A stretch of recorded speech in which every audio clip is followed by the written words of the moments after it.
Hello, hello, hello.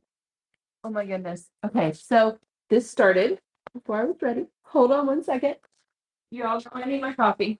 Okay, so today we're going to talk about how to use traditional food to help you manage stress during the holidays. I bet you never imagined a nutritionist or dietitian telling you to eat food that normally would send you sitting on a couch, right?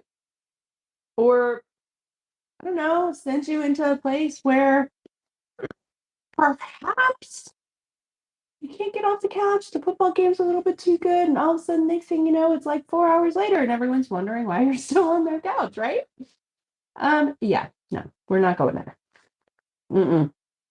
That's not what this is all about. This week, we are going to talk about how to use these foods and how to prepare them, or at least have them prepared, so that you can enjoy them. And your stress stays low because, as we talked about last week, the number one concern through the holidays and worry is stress and stress management. People are stressed. They're stressed about their weight. They're stressed about finances. They're stressed about here's these holidays that require gifts and we have to buy them. And how do you pick a gift? And people are stressed for a multitude of reasons, effectively. Food should not be one of them. You should be able to go and enjoy yourself, enjoy the season, enjoy all the flavors of the season. And here's the biggest reason why.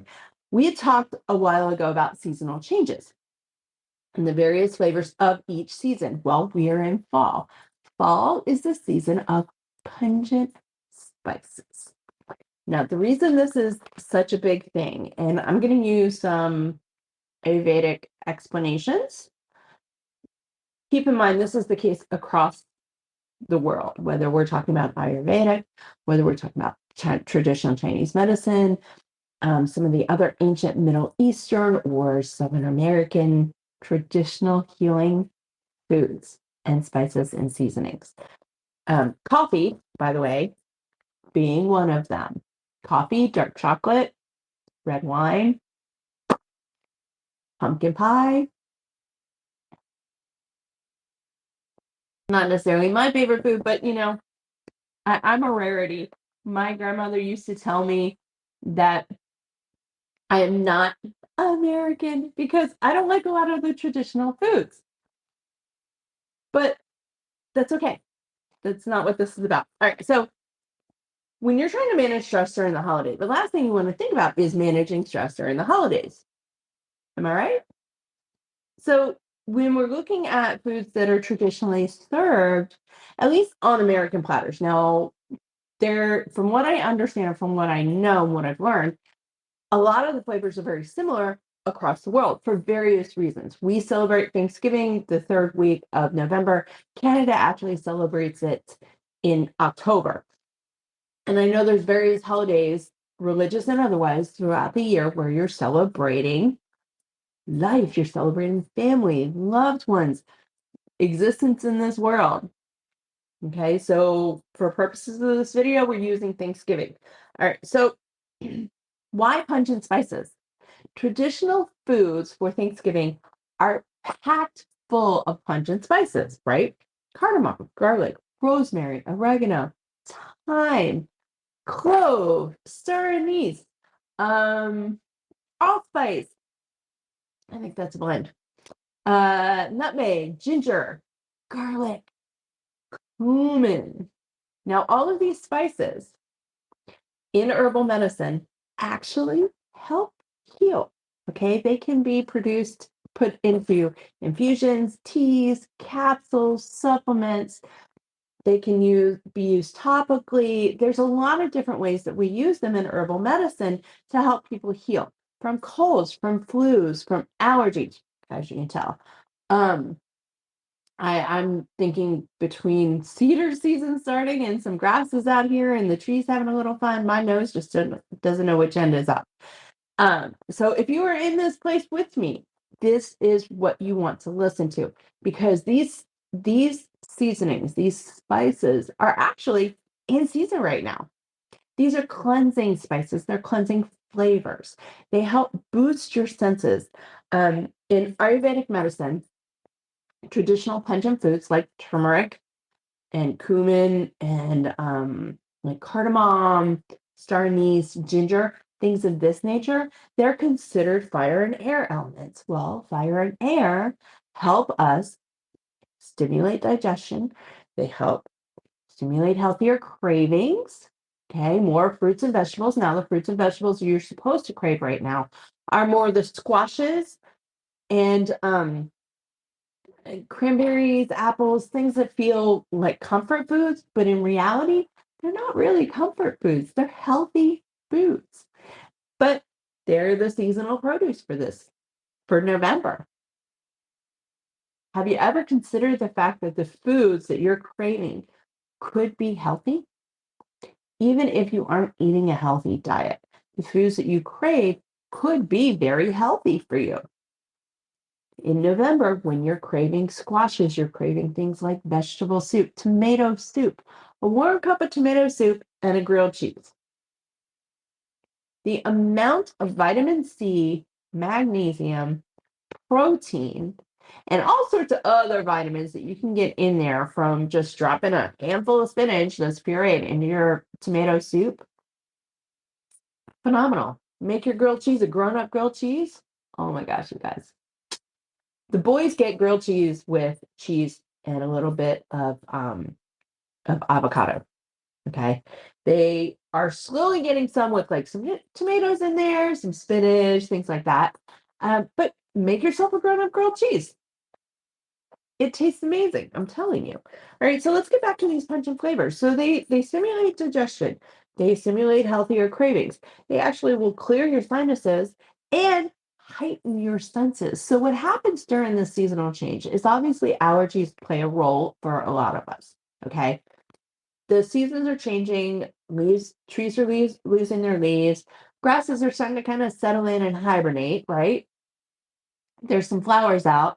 Now, for some reason, the spring flowers and the fall flowers, my olfactory system just does not like them. Um, so I get like this in the spring, I get this like this in the fall. So the mums, the daisies, things like that. I love daisies. Can't smell them very well, but I love them. These things are what are in our world right now. The food that we crave and the foods that we should be eating during this season, the fire and air elements that we should be eating, right? And sniffing and breathing in are associated with basically heightening the senses and stimulating the processes that would traditionally be muted. We're going from summer, bright, vibrant, energetic, lots of sunlight, and we're stimulating or we're shifting into winter where a lot of foods that we eat we can't produce fresh, or at least old time we could not produce fresh. So our body, the homeostasis within our body and those natural processes is trying to get us from this vibrancy of summer into the cold stagnation of winter, but it's trying to maintain that energy without losing it too quickly, because losing energy that quickly is harmful to our health. Okay. Now, going through this shift, that's why these are the flavors of the season. Traditional dishes that are served at Thanksgiving meals, a lot of them were not created just for flavor. I questioned stuffing, but we've already gone over the fact that I don't like a lot of traditional Thanksgiving food. So I'll question it. I'm gonna let y'all eat it, and we're still gonna talk about it as though I'm not opposed to it. And for those wondering, I am not opposed to it because I cannot stand the flavor of it. I can't stand the it tastes like mushy bread. It tastes like mushy bread. I cannot stand it. Oh, so for those of you who eat it, we are going to talk about it. I promise not to destroy it for you. There's actually not a lot that's bad about it. Aside from the fact that if you used white bread, enriched bread, unbleached flour bread, you're going to get into some unhealthy factors. But if you're using some whole grain breads, whole grain croutons, traditional stuffing actually was made with rye bread. Bet you didn't know that. Sage is a traditional flavor. So if you're using more of the Italian flavored sage infused whole grain croutons to make your stuffing. Kudos, you are on the right track. Using fresh herbs and spices and seasonings helps as well. Now, a lot of them, so like cardamom, star anise, nutmeg, cinnamon, things like that, they're going to come out as powder, right? Fresh means dried because it's the only way for us to use them. Nutmeg is a nut. It's very easy to keep the sucker inside of a spice jar. When you need it, pull it out, do a little, zester with it, and you've got your nutmeg. Now, with rosemary, thyme, sage, oregano, you guys, if you're suffering from allergies, if you've got cold and flu coming through your house, COVID, anything like that, throw some oregano in everything you eat. No joke. Garlic as well. These are overall healers. Garlic is known as the overall healer.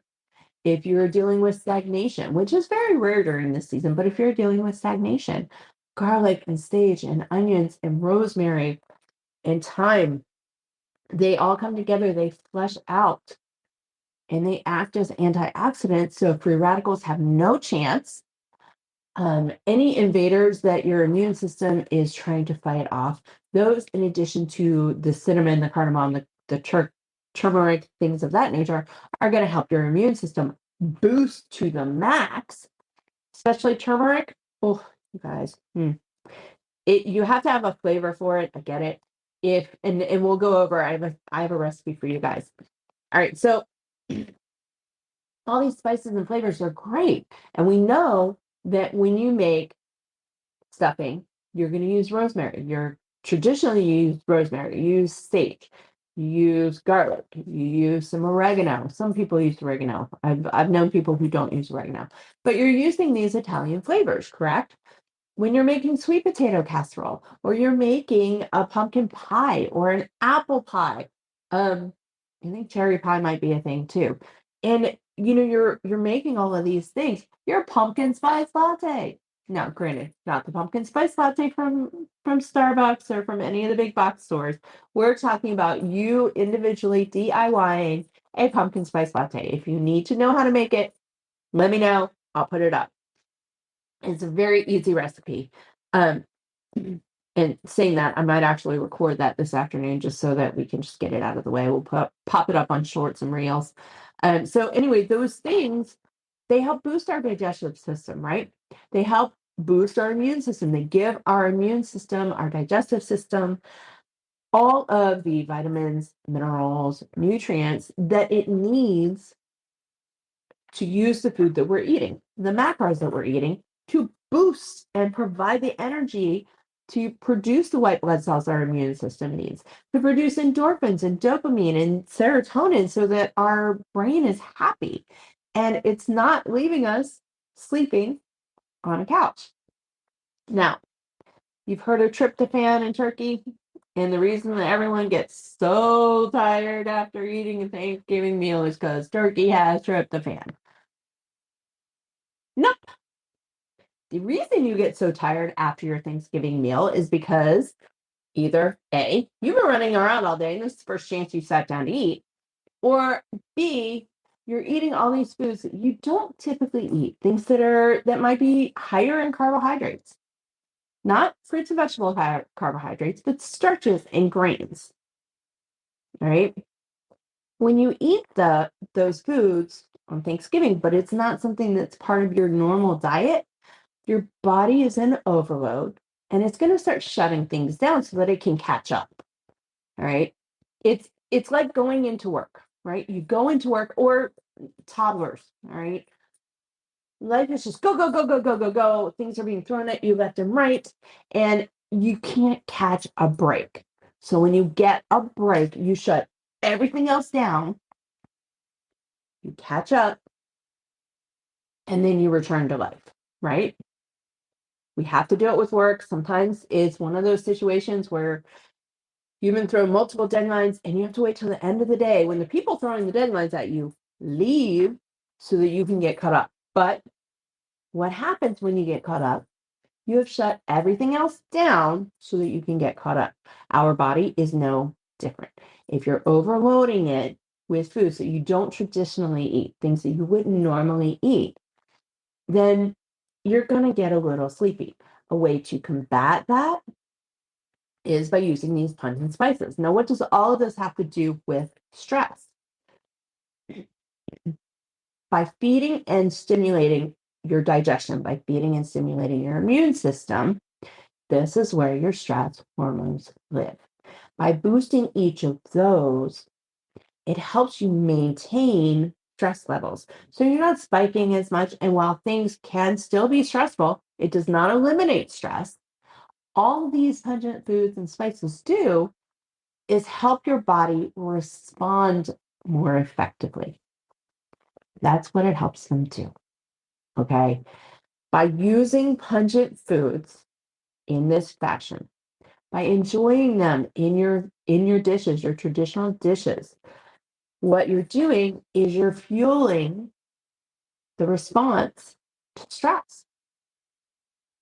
And you're fueling it in a way that not only does your body want to maintain homeostasis, but it wants to help you spark it and trigger it to the point where in some cases, not in all, but in some cases, it just feels like you're just going with the flow. And it sounds probably out of this world for some of you, but I'm telling you, it is entirely possible. You do not have to wait for Thanksgiving to have stuffing. You do not have to wait for Thanksgiving to have turkey. You can have it any other time of the year. Cranberry sauce, you guys. Now, traditional cranberry sauce, you need your OJ and you need actual sugar, raw sugar. It can be made with honey, it can be made with coconut sugar, things of that nature. Just know that you need that citrus and you need the sugar to add in because chemically what happens is it actually will stimulate the gelatinous production within cranberries to create your cranberry sauce. Now, cranberries are phenomenal for helping us with UTIs, help prevent UTIs. The benefits, the free radicals, or the antioxidants that are found within cranberries, they include the same ones as red wine. So what we're talking about is the resveratrol, your vitamin C, um, antioxidants off the chain because dark, vibrant, deep, rich colored berries help boost those antioxidants significantly. So you don't have to have cranberry sauce just at Thanksgiving. One of the things you can actually do is create your cranberry sauce and then use the cranberry sauce to make cranberry breakfast cookies. It's up on the menu this month. So if you want to know how to make it, go over to the website, go to recipes. It's on November's menu. And that cranberry sauce with your cookies, you guys, it's delicious. It's absolutely delicious. You get all the benefits of, the healthy nutrients within it. You get the pungent spices of cranberry if you put cinnamon inside of it. Some people put clove and nutmeg as well in their cranberry. I've tried it a couple of years and the people I'm feeding don't really like it. So this year I'm going to leave it out. But from a traditional sense, cranberry sauce does have cinnamon. It has some cardamom sometimes. It has some of the clove. It has some nutmeg. It has the flavors of the season. Now, these flavors spark digestion, spark your immune system, which helps you manage stress. All right, so what dishes could be improved and made healthier? Green bean casserole. I love mentioning this. For those of you who are dairy-free, gluten-free, there's a recipe. I got it. I will put a link below because I am sharing my PDF again. I share it every single year. There are typos inside of it. Just heads up. I will recreate it at some point, but for right now, the recipes are still delicious. They're still good. The green bean casserole is on point. Um, and what I use frozen green beans or I use fresh. If I can find fresh, I'm all in. And what ends up happening is rather than having this canned green bean casserole where everything is mushy and the only crunchy stuff is on the top, it's all crunchy. And by using frozen or fresh green beans, you're getting the protein contents within green beans. Didn't know they were protein-rich foods, did you? Betting that some of you didn't. But there's a lot of protein in green beans. There's a lot of fiber in green beans. You're using onions, you're using mushrooms, you're using garlic in the sauce. Now, when I make it, because I have to go dairy-free, I use cream of coconut or coconut milk. The unsweetened canned coconut milk is what I use to make my mushroom soup. I typically make that the day before, a couple of days before. I want the flavors, I want the onions and the garlic to really infuse before I make my green bean casserole. Not only that, once you put it on the stovetop and you stir everything in, you can actually finish up that recipe in a crock pot. So it's a very simple, easy recipe. It takes you like 5 to 10 minutes, and then you drop it in a crock pot, let it simmer and thicken up, and you're good. And then come Thanksgiving, you mix everything together, the frozen or the fresh green beans, as well as the soup and your fried onions, which if anybody has a recipe out there for making those fried onions, please share. I'm not very good at the fried stuff. So if you have it, please share. I know quite a few people who really appreciate the recipe. So drop it in the comments below if you do not mind. I definitely want to make sure you get credit. Now we talked about stuffing. With stuffing, use fresh. Use the fresh herbs.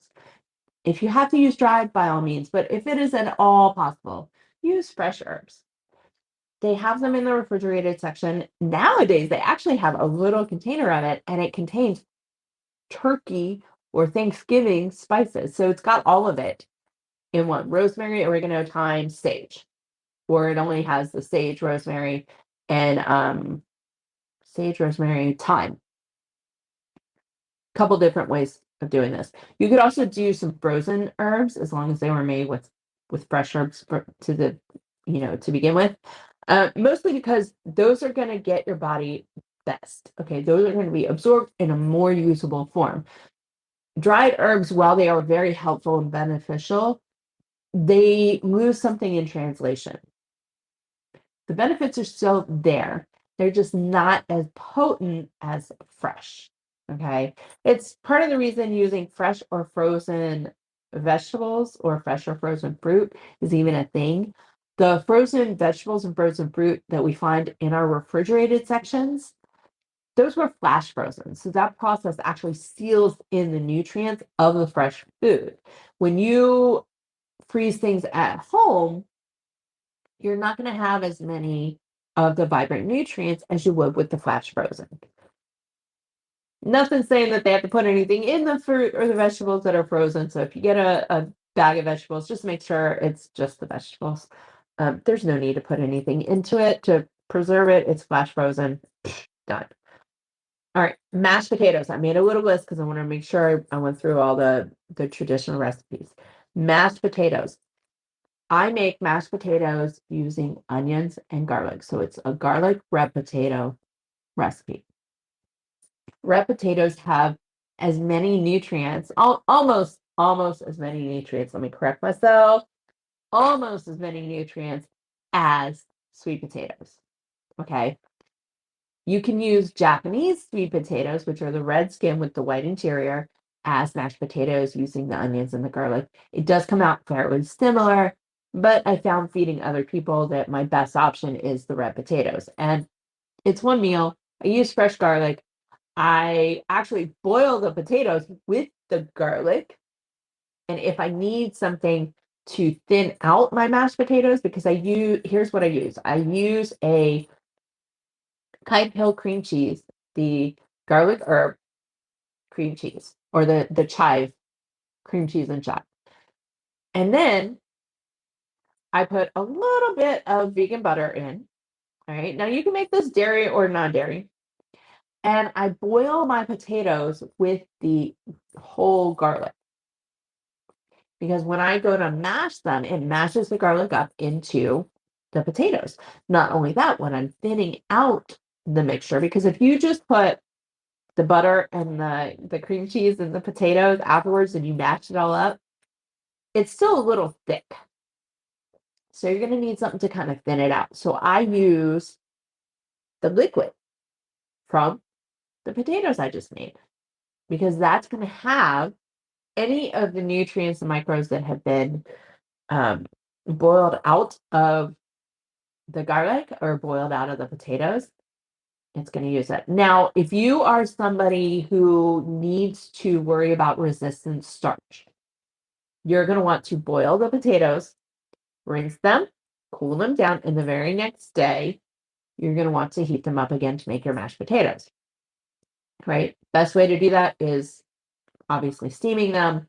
I don't recommend microwaving them or baking them. Now, either way, whatever you do, put the garlic in with those potatoes when you go to reheat them. You're removing the resistant starch. So if you have digestive issues, removing the resistant starch is actually a very beneficial habit to do. But you're still getting the benefits of the garlic. And if you're steaming, any nutrients that fall out of the garlic, that drip out of the garlic, are going to go into the water. So you're still going to be able to use said water to thin out the mixture. So you're just using every possible healthy benefit of the spices and the seasonings that we use during this time. That's effectively what you're doing. All right, so I have some recipes for you, but before we get there, I wanted to give you one more tip, okay? Regardless of what you do, start your days, especially the day of, with some sort of an infusion. So a green smoothie of some sort. It does not have to be cold. Think outside the box. We're in a season where in Texas, it's very apparent. One day it's hot, one day it's cold, one day it's hot, one day it's cold. Literally walked outside with a jacket today. It's like 80 and the humidity is off the freaking charts. Off the charts. Like if my hair was curly today, you guys, it would be way up to here. So it's straight, it's humid as all get out, it is hot as all get out. 2 days ago, we're dealing with tornado, temps dropped, and you can't go outside without a coat, boots, and I almost wore a scarf. Yeah, I almost wore a scarf. It was that cold. So this is the season that we're in. Your vitamin infusion does not have to be cold. You can do some sort of vegetable soup. So I mentioned my tomato soup and throwing in some spinach or some sort of green that you can puree into the tomato soup, right? Heat that up, have it in the morning. You're drinking your soup, yes. But guess what you're also doing? You're drinking a green smoothie. It's just not cold. Green smoothie is just an explanation for some sort of fruit or vegetable combination that has been pureed and includes green vegetables, typically dark leafy greens. Nothing says it has to be cold. So if you're in the north and right now it's cold for you, start your day with a vitamin infusion in the form of a green smoothie. Make it hot, not a big deal. You could literally throw all the leftover vegetables in your fridge that you didn't get to eat this week into a crock pot with some water. Make sure everything's covered. Pop it in the crock pot, leave it on low for the day. At the end of the day, let it cool, pop it into your blender. Voila, green smoothies for a week. And all you need to do is put it in a cup and heat it up the same way you would reheat coffee or tea.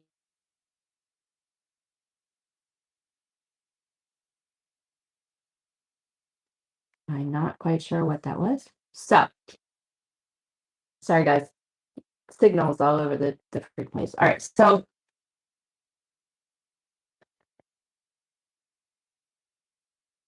okay, all right, we're back. Yay.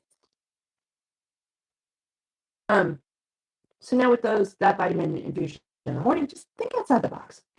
If you have a soup that you like last week I did last month I did minestrone soup. I think a couple months ago I did a butternut squash soup. That tastes amazing first thing in the morning. Throw a little lemon on top. I throw a couple little drops of lemon juice on top. Oh my gosh, you guys! Like it tastes like home. You know that comfy home feeling. And butternut squash is a very sweet squash. So craving sweet, it means you need energy, right? The fruits and the vegetables that taste sweet have a lot of energy available at your disposal. All you have to do is consume them. So make your favorite soup, puree it, put it in the fridge, make sure there's dark leafy greens inside of it. If you put some spinach or some kale in there, you're not really going to taste anything. Right now, I have spinach and arugula in my fridge for my smoothies. Don't taste the thing. If you puree it, you're going to get the benefits, you're going to get the fiber, you're going to get the microbes.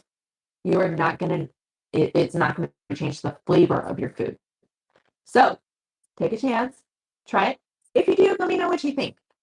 And if this is something that you currently do, let's hear it.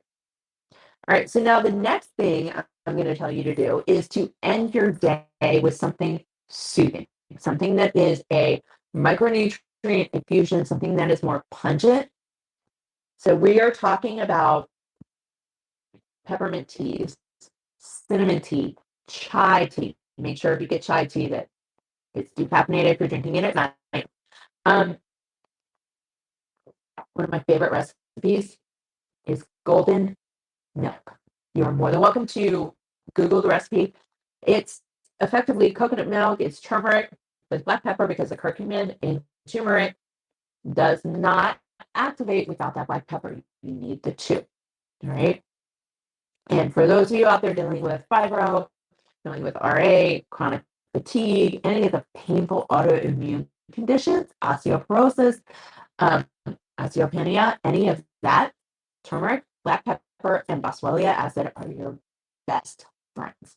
And you need the black pepper for the turmeric. And yes, I know black pepper is stimulating, but you guys, it is actually one of the essential oils that is most helpful when talking about fibro or rheumatoid arthritis. Guys, enough. All right. Right, so let's go back to the recipe because this is one of my favorites. And I never in a million years thought that I would like turmeric. I'm not a fan of the curry flavors. I like a lot of Indian recipes. I like a lot of Middle Eastern recipes. I'm not a fan of curries. So, and I don't traditionally like turmeric, but in this recipe, oh, it's a great combination. It's nice and warm. It just it's a cup of home. It's a cup of comfort at the end of the day. Cold days, stressful days, the light is getting less, so we're not getting the benefits of the sun as much anymore. This is a great recipe. Golden milk, 8 ounces of coconut milk in the refrigerator, not in the can, please. And make sure it is, um, it make sure it's a simple recipe. Make sure there's not a lot of additives to it because you're going to miss out on some of those. So coconut milk, turmeric with black pepper, ginger, cardamom, and a little honey. Now here's what I do. Here's my trick to make this easy. I get my turmeric supplement, which has turmeric and black pepper already combined. Okay. And then I also use a chai tea bag. So I heat up my coconut milk the same way you would a cup of hot chocolate, just simmer it lightly, let it get to a boiling temp, throw my tea bag in, I throw the turmeric and the black pepper supplement in, I stir it up, and I let it steep for a good 5 minutes, sometimes 10. 10 really just boosts the flavor. So if you're having issues like I am right now with allergies, or if you're starting to fight any of the things that are coming through our schools and our houses and work, let it infuse for 10 minutes and then sit and sip it. And oh, heaven, heaven, heaven. If this is not your thing, peppermint mocha using dark chocolate, make sure it is at least 70% cacao. Yes, it will melt. I promise you it will melt. Enjoy actually has some mini chocolate chips that melt very well in this recipe. Um, Peppermint, cinnamon's another good one. If mint is not your thing, having the dark chocolate hot cocoa That's beneficial in and of itself. You can make it a raspberry hot cocoa. You can make it a, let me see what else. You can make it a blueberry hot cocoa. Um, you could do so much with these. And each one of these will infuse your body with these micronutrients that help your stress response, boost your immune system. Dark chocolate has magnesium. We've talked about this before. And that magnesium really helps with our, not only the response to stress in our immune system, it helps with dopamine production, it helps with endorphin production, our happy genes. I mean, dark chocolate and our happy genes, man, they love each other. So if the golden milk recipe is not your thing, try a hot cocoa recipe. Your choice. And you don't have to use coconut milk. You could use water. You could use regular milk if you do not have dairy issues. Almond milk, oat milk. I found with almond milk, it feels or it tastes a little thin. So just be aware of that. If you like almond milk and that's in your house, perfect.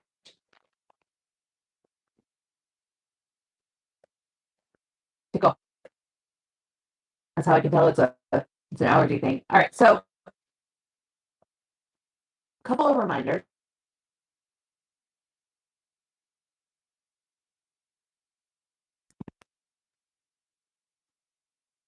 Make sure you are thinking outside your box. Okay. Make sure. Okay. And had to restart. So make sure you are thinking outside the box. Make sure that what you are doing is using the things that when you eat them wake you up. And you'll know. You'll know. So if you walk into a kitchen, right? You walk into where whoever's house is making a meal, and you go, "Oh, it smells so good," but you lift as you walk in, your senses are going, "Yes, we want that. Give us more." So if this is your response when you walk into someone's house who's cooking, or if you walk into your house and these are the spices that you sense as you walk in. If your response is to lift as you walk in, that is your body's silent signal that it likes what it's about to have, that it's going to help wake it up. So keep those spices pungent. As a reminder, rosemary, thyme, oregano, sage, cinnamon, garlic, clove, star anise, allspice. Like I said, I think that's the seasoning. Cardamom. I don't know if I mentioned it. Nutmeg and ginger. Okay, those are your seasonings. And for those of you who want, I'll put the list in the show notes when we're done here, so it's easy. If you want, take a screenshot of that so that you see what they are. If you need a little help managing your stress, put them in your food. It doesn't have to be on a holiday. Just put them in your food. Enjoy your season. We only get the season once a year. Now, if you need something a little bit more than that, meditation every day, 5 to 10 minutes of just breathing, whether it is actively breathing as you're walking or sitting and actually doing meditation, which we talked about. I'm not very good at it either. It helps your just that infusion of oxygen, especially if you're breathing outside. Allergies, it doesn't matter. Like if you're breathing true oxygen from outside, you're getting that external environment, you're connecting with nature, it helps you much more than otherwise. Now, exercise, do not forget to continue to exercise because that helps your body clean the lymphatic system. Your lymphatic system does not clean itself out without muscle movement. So the muscle movement, the breathing, all help with this food infusion in managing and reducing your stress during the holidays. We are going to take this one step further.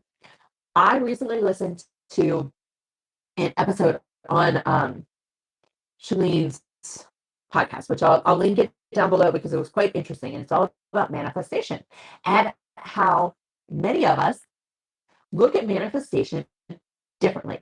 You can manifest a stress-free holiday season. You can manifest a healthier you at the end of the holiday season. First step in my wheelhouse, first step is going to be going and taking a gut health assessment. See where you're starting so that whatever tactics you put into play, whatever steps and strategies and practices you put into play during this season will truly help. It'll truly help you improve your health. We're going to talk about this and dive very deeply into it next week. And we're going to go over a manifestation process that will truly help you. It will help you go from today to January 1st, reducing your stress levels, improving your health, or continuing to do so if you're already on that journey, so that once you hit January 1st, correction, January 2nd, because we got a lot of partiers in our group, you are showing up there a healthier person than you are today. You're showing up a happier person than you are today, because if our bodies are happy, our brains, or if our bodies are healthy, then our brains are happier. Biology. And you're showing up in a place where health is no longer a struggle or work. It is just something that happens every single day. And the practices that started out where you had to mindfully pay attention to them now are just things that happen in your day. All right, you guys. So I will chat with you next week. We're going to deep dive into that manifestation, and we're going to go through a little process that will help you use manifestation the way it should be done. There's a lot of people who miss the steps. And then all you're doing is putting that out there, and it's not helping anything. It's just you voicing your desires into the universe. There's a little bit more to it than that. So we're going to get through that next week, and we're going to continue celebrating the holidays. I've got a couple more. We're going to do the holiday series now through the end of November, and in December, I've got some good. Let's go through this holiday first, because everything that we're talking about through the month of November applies to all the holidays in December. So there's no need to rehash all of this over and over again. I am going to give you information, and we're going to move forward into something that's a bit more fun and interactive. This is the holiday seasons are topics that I totally geek out about. I love it. So anyway, so manifestation next week. If you have any questions or want to get started on anything, if we need to have a talk to get something put into place so that you have a blueprint for the holiday, DM me or comment, happy tell me below, and I will chat with y'all later. Bye, guys.